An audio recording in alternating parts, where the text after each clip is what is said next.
In September 2003, on the outskirts of Denver, Colorado, Richard Paul White was arrested on suspicion of killing his closest friend. That was a cold-blooded murder, bloody shooting. Detectives who questioned White quickly realized he'd more than just one crime to get off his chest. Man, you guys, I'm so glad I'm caught, because I've had girls running down the street away from me in handcuffs. Richard Paul White was happy to describe his brutal murders in graphic detail. When I take her to that parking lot where I just punch in her face and handcuff her and tell her not to get up off the ground. I think he enjoyed what he was doing. The more that he'd do it, the less he would have feelings about it. White blamed his violence on his childhood, on God, and on the innocent women he abducted and attacked. He had a real issue with women who didn't walk the straight and narrow. With 4 confirmed murders and many more traumatized survivors, Richard Paul White had confessed to being one of the world's most evil killers.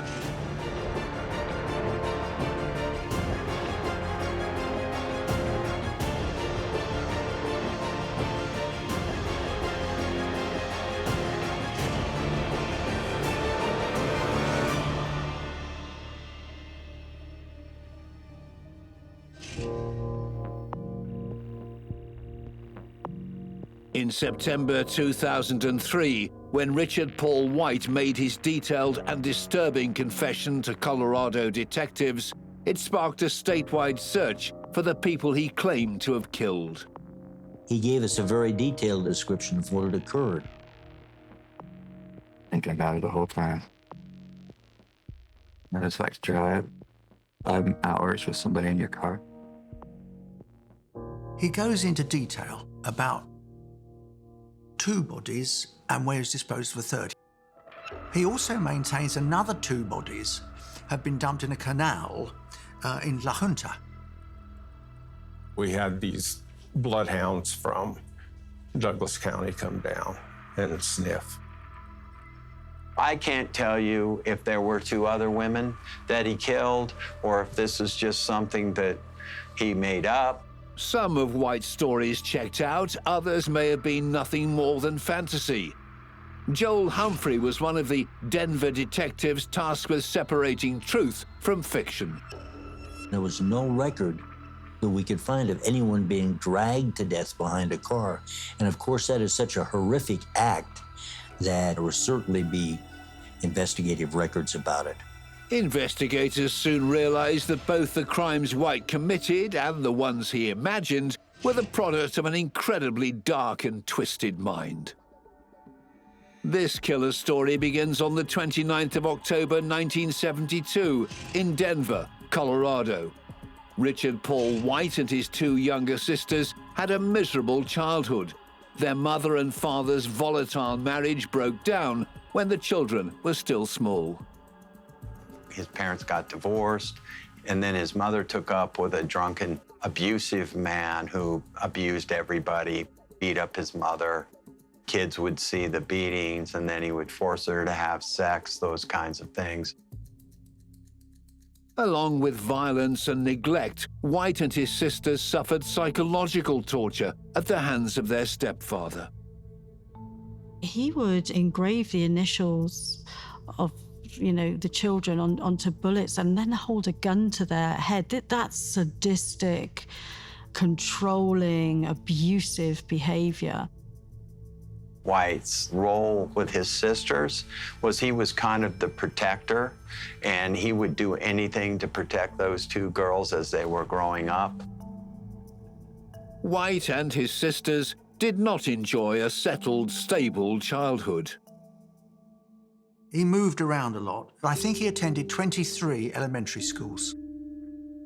And that would have created an awful lot of instability, an inability to make friends at school, to build relationships with the teachers. In his teens, Richard Paul White lived with his father in the isolated town of Mesita in Costilla County, about 5 hours' drive from Denver. The house there was poor, with dirt floors. As White entered adolescence, those around him noticed signs that all was not well with his mental state. White got his sister's pet parakeet and twisted its head off and threw it on the ground so the cat could eat it. Cruelty to animals in children is just one of those flags that says there's something wrong here. White was later to claim to the police that he committed his first rape when he was a young teenager in 8th grade. If this was true, it was just one indicator of the unhealthy attitude White was developing towards women, perhaps as a result of his experiences at home. Watching his mother be abused, staying in the relationship she was in. You know, the stepfather would beat her, and then he would rape her, and the next day they'd go drinking again. Makes it look like violence can be a normal part of relationships. In 1998, at the age of 26, Richard White met 22-year-old Hazel at a bar in South Denver, and he wasted no time in demonstrating to her his twisted attitude towards women. He was just charming and nice to me and asked me out on a date a couple times before I went. The first date that we had, we went out to drinking at the bars and we came back to his house, and he was violent that first night by like smacking something out of my hand, got really angry with me.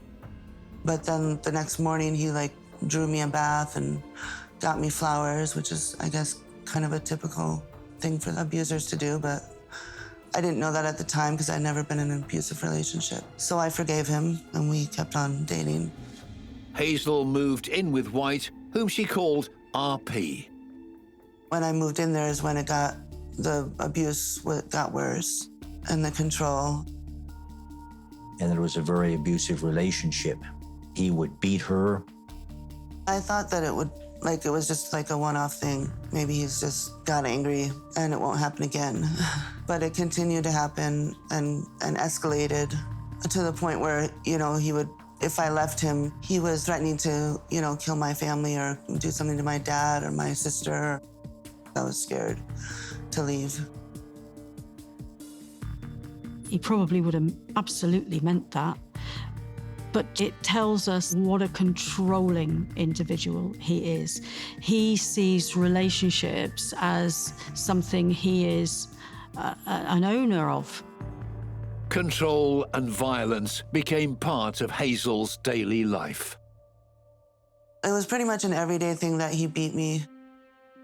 At first, it was maybe in the face and places where people could see, and then he got better at hiding the bruises, like punch me on my legs or my back, or he'd point guns at me all the time. He'd make me, you know, give him, you know, sexual favors with the gun pointed at me.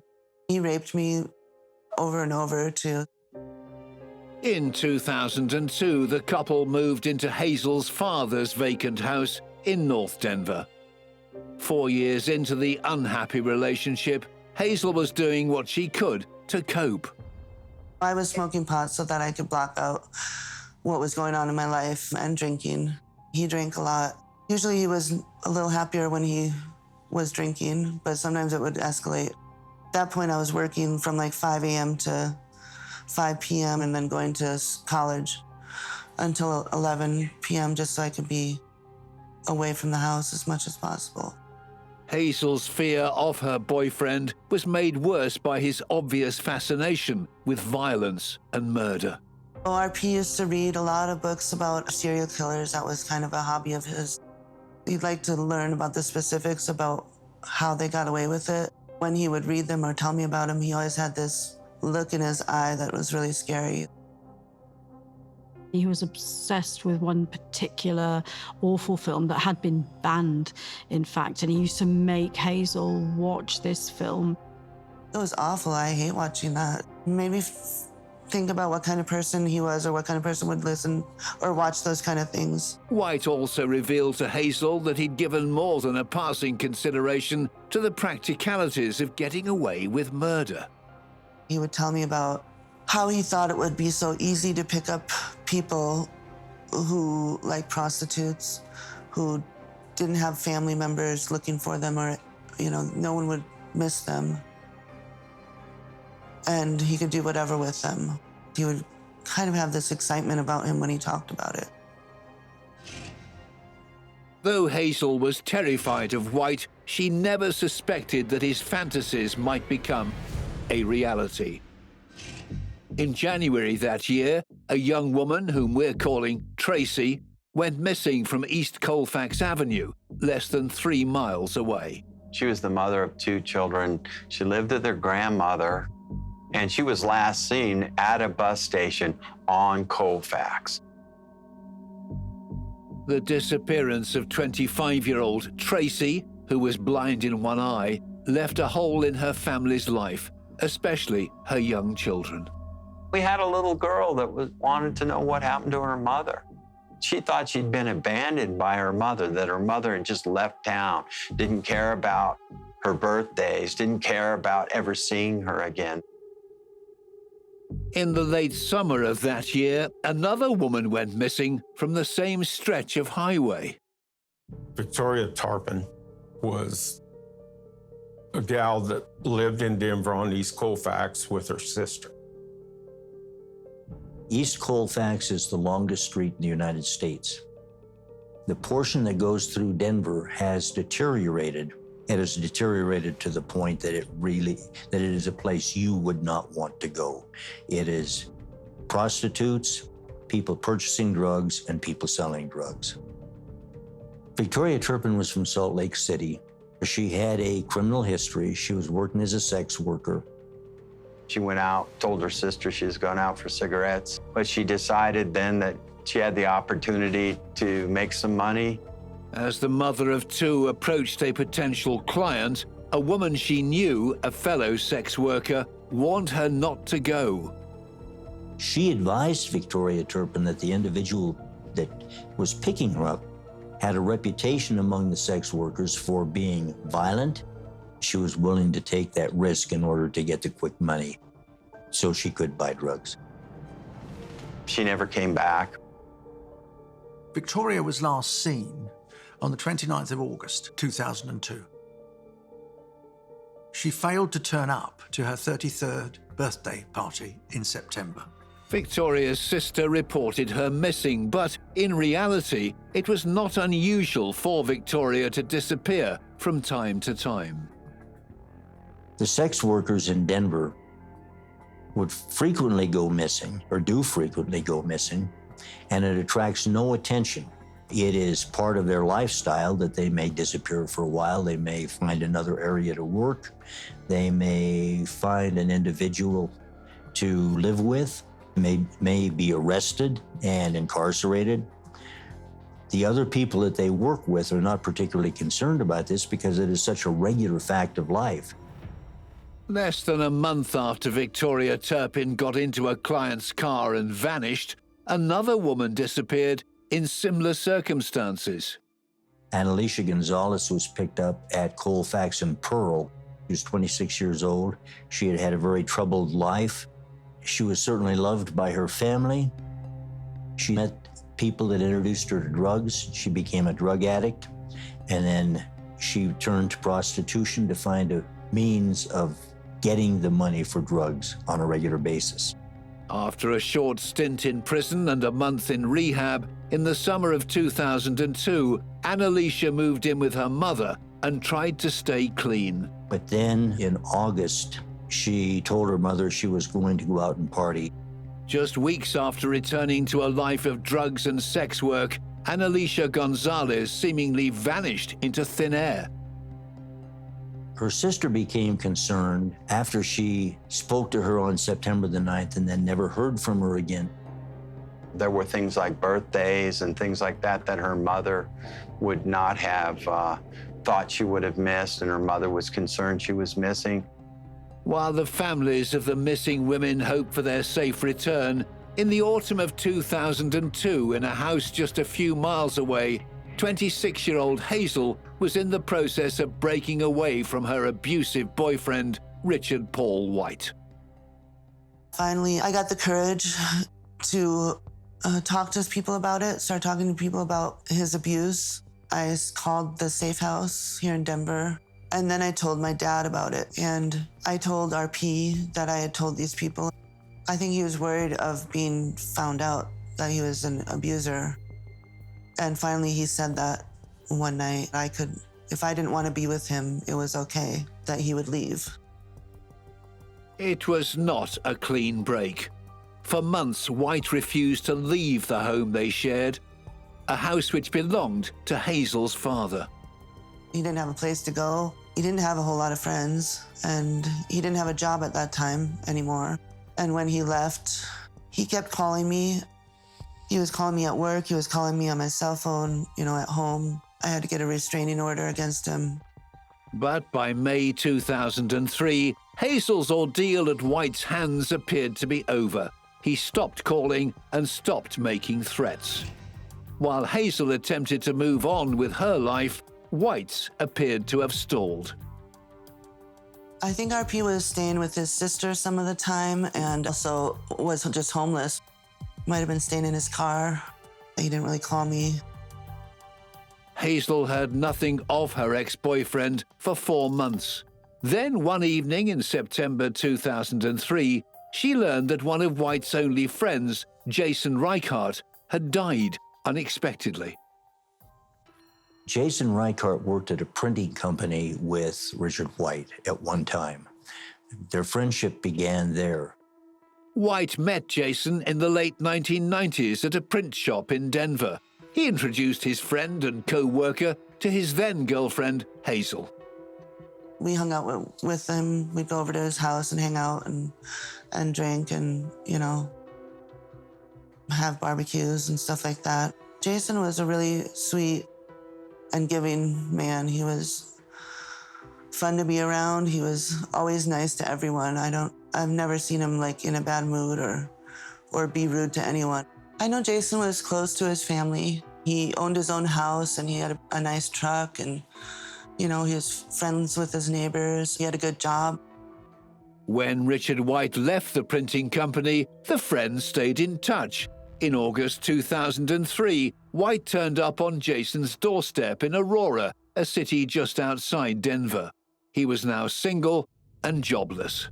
And he kind of was living in his truck. And I think that Mr. Reichart took pity on him, took him in, gave him a place to stay, and then he also got him a job at the printing place where he was working. This happy domestic arrangement lasted just a few weeks. On Monday, the 8th of September 2003, 27-year-old Jason failed to turn up for work. He was one of those employees who never missed. And when he was late, didn't show up, his boss got concerned. He tries to call him, can't find him, and eventually contacts the police. They did a welfare check at his house, and upstairs in a bedroom, they found Jason's body. They find Jason Reichart dead in a pool of blood in his bedroom. The sudden death of Good Samaritan Jason Reichart was a shock to those who knew and loved him. Investigating officers worked quickly to make sense of the scene.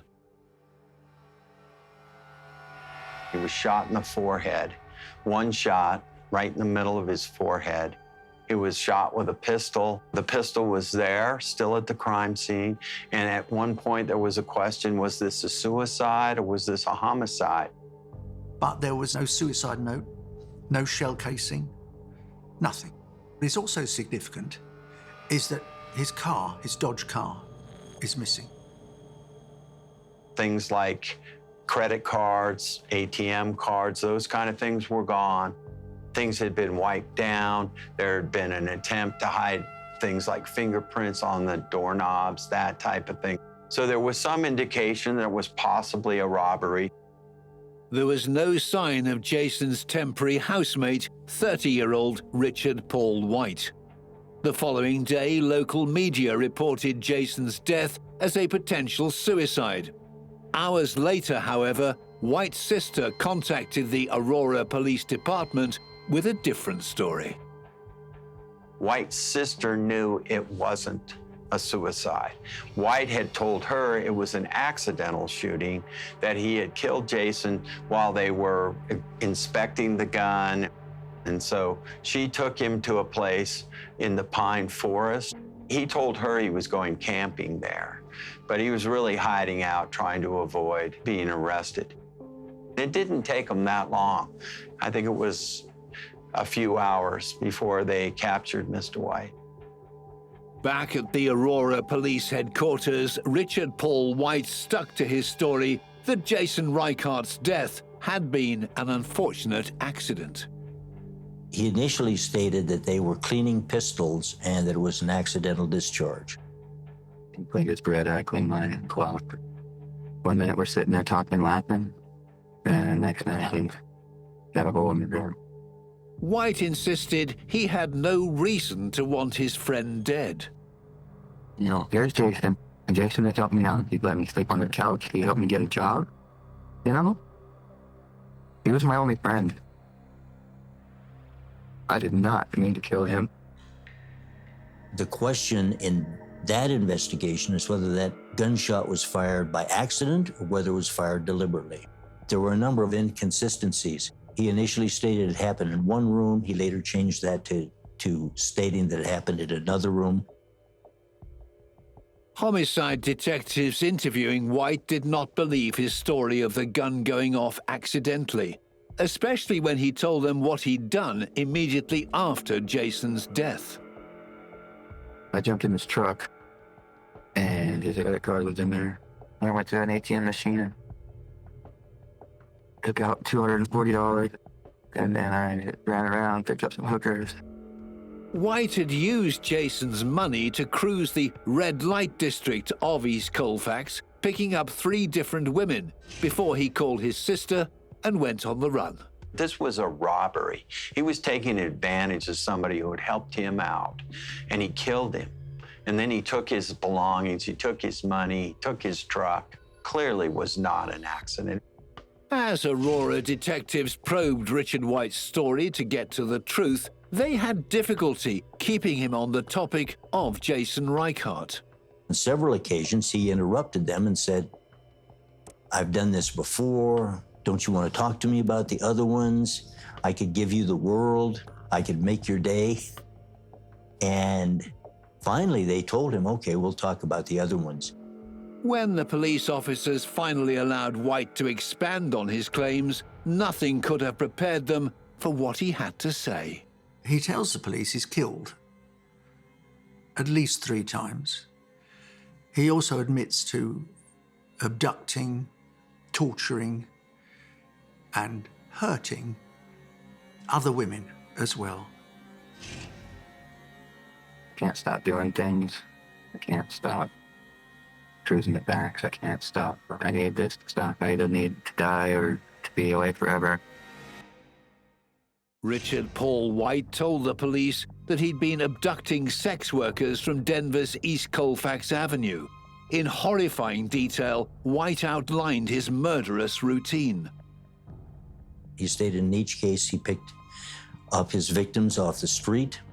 Once they arrived at his house, he would punch them and knock them down, at which point he would begin sexually assaulting them. White described putting his victims through a prolonged sadistic ordeal. These women weren't just strangled to death. They were tortured for hours, 24 hours sometimes. They were handcuffed. They were forced to pray with him. He would go through these states of rage where he would beat them, where he would strangle them almost to death, and then he'd let them come back, the whole time raping them. At some point, then he would strangle each of them, and then he would dispose of them in a manner that he thought they wouldn't be found. During that conversation, that initial conversation, the number of 3 became 5. He didn't know any of his victims, and they didn't know him. The officers were shocked at the possibility that a serial killer could have snatched multiple victims without anyone noticing. Denver detectives, including Joel Humphrey, took over the investigation to find out if White's confession held water. He advised us that the first individual that he killed was blind in one eye, had a scar on her left arm.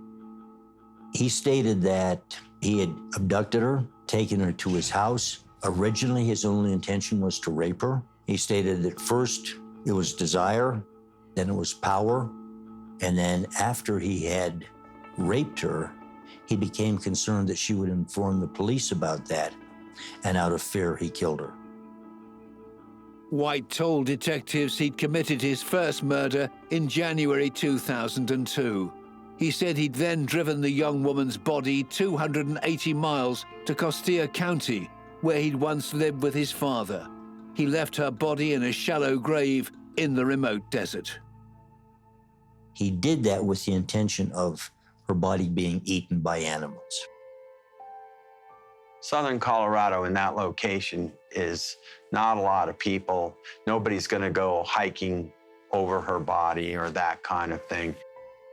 White claimed he'd made the 5-hour drive to check on the body a number of times. Been out there several times to see it. There's blood out there and stuff. Richard White stated that the last time he viewed her body, the only thing that was left of her body was her pelvis. 4 days after White's confession, Detective Joel Humphrey went to Mazita to search for the woman's remains. They found only animal bones.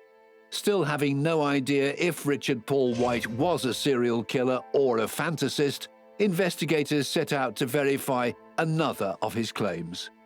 He says 2 bodies are buried in the backyard of a house that he and Hazel shared. Richard White had told them that he had buried the victims in the flower bed that ran along the north wall of the house. Consequently, the homicide unit went out and excavated that area. In September 2003, Mitch Morrissey was Denver's chief deputy district attorney. He attended the dig at the house where Richard Paul White once lived with his former girlfriend, Hazel. White had since moved out. So I walked up to the men as they were working in the trench digging, and they said they already had one body out of the ground. And right next to me was a wheelbarrow. And in the wheelbarrow was a half-opened suitcase, a bag. There was clearly a body in the bag, but it was packed in really tightly, and it was discolored. I've been to hundreds of crime scenes, and I've never seen anything like this. The female body was exactly who homicide officers had expected to find, 26-year-old Annalicia Gonzalez. She was immediately identified because Richard White had kept property of hers, and he had remembered the name, and he gave the name to the police when he made his confession. White had explained to police what he'd done after murdering Annalicia in September 2002. She was bleeding, and he put a plastic bag over her face to try to contain the blood, tied her up so he could put her in a suitcase. He then buried her in the flower bed that ran along the north wall of the house. There was still some remnants of that on her body when they did the autopsy. There was still ropes and things that tied her feet to her hands. Richard Paul White's graphic confession was being proven to be true, and the grisly discoveries at his former home did not stop there. They had a map that had been drawn by Mr. White, and they were told there were 2. So they're obviously looking for the second victim. She was in the ground with concrete on top of her. With some difficulty, the second woman in the yard of Richard Paul White's former home was disinterred. While efforts began to identify her, her body was taken for an autopsy, and it became clear that she and Annalicia had met a similar end. The question was, how did these women die? And that was pretty clear. The cartilages in their necks were broken, and they had clearly been strangled to death, not manually, but with a ligature. What the autopsies could not show was how both the women had suffered at White's hands. their bodies were too decomposed, but the killer was more than happy to supply the details. He would talk to them about their lives. He would describe his life to them. And it basically would be an ongoing process of sexual assault, casual conversation, sexual assault, more casual conversation and praying, sexual assault, more casual conversation and praying. Detectives couldn't believe what they were hearing. An interview that had begun with White confessing to accidentally killing his friend Jason Reichart had turned into an horrific tale of a serial killer and the demise of at least 2 victims. White's former partner Hazel was confronted with the fact not only that her ex-boyfriend was a murderer, but also that he'd taken his victims' lives in the home that she and Richard Paul White had shared. I was freaking out. I was scared. I was just freaking out. Like, how could that happen? How could that happen without me knowing as well, I suppose? How could he do that, like, in my own house? At least one of the victims had been held in the house when Hazel was at home. He tied her up and placed her underneath the stairs in a storage area that they had that was walled off underneath the stairs. Kept her there all night. Out of the whole plan. And it's like to have your girlfriend come home and know you've got a dead body next to you know. How long was she in the basement? Was she dead? A day or so, a little longer. But I don't know, because rigor mortis didn't leave yet. So I'm thinking a little more than 24 hours. I knew he was capable of that, and if he had said that he had done those things to other women, I knew that that was very possible to be true. Because he did he did pretty horrible things to me, and I was pretty close to death in a lot of the situations, and maybe because he had some kind of feelings for me that I was spared. I was very lucky to be spared. On the 12th of September, the search moved 3 hours south of Denver to La Junta in Otero County. Local Undersheriff Ken Kimsey found himself drawn into White's story. 2 of them he allegedly brought down to Otero County and dumped them. We found out that his grandmother lived in La Junta. From visiting there, his grandmother there, he knew some of the places to go and ended up going to that canal and dumping them. I felt safety there. I felt kind of rural. I think it's an irrigation canal too. You know, it's deep and it's fast. It flows fast. This canal is one of the bigger canals that runs in Otero County, and it's 114 miles long, runs towards Kansas. So we brought some dogs out of Douglas County, and they were dogs that would sniff like for bodies. Over a year had passed since White had allegedly thrown his victims off a bridge to dispose of their bodies. We weren't really able to find anything because of the time span, but I truly believe he did dump them there. Why would he lie about that now? On the 17th of September, while Ken and his team continued to search in Otero County, White was formally charged in Aurora with his friend Jason Reichardt's death. He'd not yet been charged in relation to the women found buried in his backyard. He was in the Arapahoe County Jail, and he was going to be there until he got convicted or acquitted in a trial. So we had some time to put together our case. Once it broke in the media, and once there were pictures of Mr. White in the newspaper, on TV, women that had gotten away from him started to come forward. And they had been raped by him. They had been tied up by him. Some of them had been taken back to the same house where we found the other victims, but had escaped him. During the initial interview of Richard White stated that he had abducted one woman, sexually assaulted her multiple times, and that when he was taking her out of the house, he had her handcuffed, and she ran from him. back a split second. She's running down the street, screaming from my house with handcuffs, and no cops show up. So I grab the AR-15, you know, and I'm thinking, okay, this is it, this is the end. He initially thought about shooting her, then thought better of that. And she ran off and got away. We were eventually able to identify her and we interviewed her. 3 women would eventually come forward to tell police they had been abducted and violently attacked by Richard Paul White. One was able to successfully identify him from a lineup. Another led officers to the house where she'd been kept prisoner for almost 24 hours. She attempted to appease him and make it appear as if she really had emotional feelings towards him. She also talked to him about music and how she liked hard rock and he liked hard rock.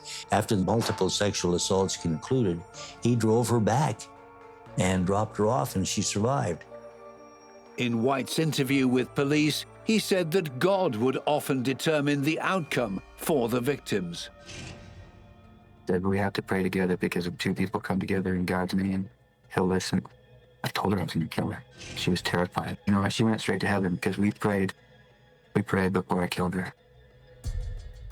In December 2003, investigators were able to identify the second woman found in White's former garden in North Denver. Her picture was released and her sister came forward and advised us that her sister, Victoria Turpin, had been missing. A DNA match between a family member and the remains confirmed the victim was 32-year-old mother of 2, Victoria Turpin, who disappeared in August 2002 after going out to buy cigarettes. In May 2004, Richard Paul White was charged with 53 offenses, including the kidnap, sexual assault and murder of Annalisa Gonzalez and Victoria Turpin, as well as the sexual assault, kidnap and attempted murder of the 3 survivors. When it came down to settling this case, either through a trial, seeking the death penalty, any of those kind of things, there was a plea bargain that was made. The deal related to locating the remains in Costilla County of the woman White had admitted killing in January 2002. The DA suggests that if he shows them where the first body was buried, they won't proceed with a claim for the death penalty. White's cooperation would also mean he would not be charged with the woman's murder. He eventually took them to where the body was. What I remember is basically a section of her pelvis and part of her backbone, and that was about it. And obviously, there was nothing to indicate whose body this was. The remains that were found in September 2004 matched White's description of what was left of the victim's body. That same month, Richard Paul White pleaded guilty to the murders of Jason Reichart, Annalisa Gonzalez, and Victoria Turpin. On the 29th of November 2004, White is indeed sentenced to 2 life terms without parole and 144 years for the attacks on the women who were lucky enough to survive him.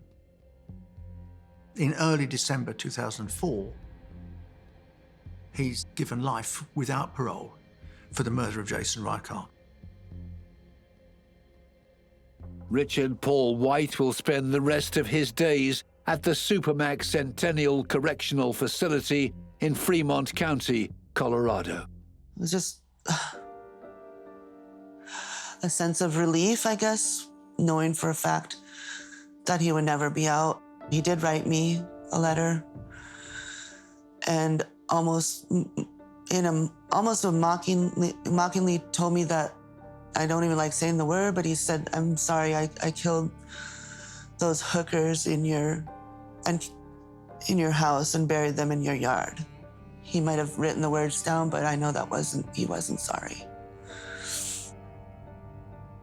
After his sentencing, White sat down with a police artist to describe the victim whose partial remains he'd led police to in Mesita. White remembered clearly the facial disfigurement of the woman he'd murdered in January 2002. When the drawing was finished, a local detective recognized her immediately.